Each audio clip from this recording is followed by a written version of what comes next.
बुढ़ापे का दर्द पार्ट सेकंड। हरि बाबू सुमित्रा जी से मिलने उनके कमरे में चले जाते हैं। वो सुमित्रा जी से कहते हैं, मैं जानता हूँ आपने मुझे पहचान लिया है, पर मैं ये पूछ सकता हूँ आप यहाँ कैसे पहुँची? सुमित्रा जी ने कुछ नहीं कहा, बस रोने लगी। हरि बाबू बहुत दुखी हुए। उनका मन किया कि वो जोर जोर से चिल्लाकर इस दुनिया से पूछें कि क्यों बुढ़ापे में बूढ़े माँ बाप को पुराने सामान की तरह निकाल कर बाहर फेंक दिया जाता है। क्या बूढ़ों का कोई आत्मसम्मान नहीं? सोचते कमरे में से बाहर निकले तो उनका एक पेड़ से पैर टकराया, गिरते गिरते संभल गए।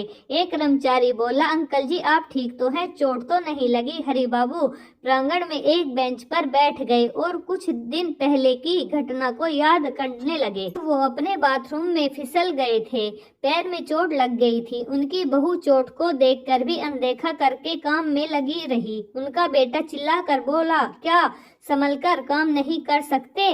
उन्हें बहुत सारी बातें सुनाई। उनसे इतना भी न बन सका कि अपने पिता की हालचाल पूछे या मरहम पट्टी करे। एक बार उनका चश्मा टूट गया था। उसकी बहू ने उन्हें बहुत खरी खोटी सुनाई। न जाने कितनी बार हरि बाबू अपमानित हो चुके हैं। वो सोचते, ये किस्सा मेरे साथ ही नहीं, वो सुमित्रा जी के साथ में वृद्ध आश्रम में रहने वाला हर एक बुजुर्ग की कोई न कोई कहानी है और सबकी जिंदगी में वृद्ध आश्रम रहने की कोई वजह है। अपनी मर्जी से यहाँ कोई नहीं आता जब तक कि कोई व्यक्ति अंदर से भर नहीं जाता, वो जब तक आने के लिए मजबूर नहीं हो जाता।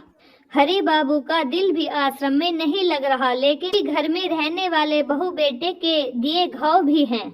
हरि बाबू को कविता लिखने का बहुत शौक था। वो अपने दर्द उस कागज पर लिखते रहते थे और रोते भी रहते थे।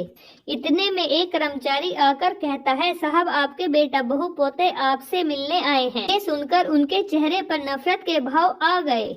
सोचा, आज मेरे बेटे को मेरी याद कैसे आ गई। जब वो उसके पास पहुँचे तो उनका पोता 5 साल का उनके पैरों से लिपट गया। हरि बाबू रोने लगे, पर उन्होंने अपने आप को संभाला और अपने बेटे से बोले, तुम यहाँ क्यों आए हो?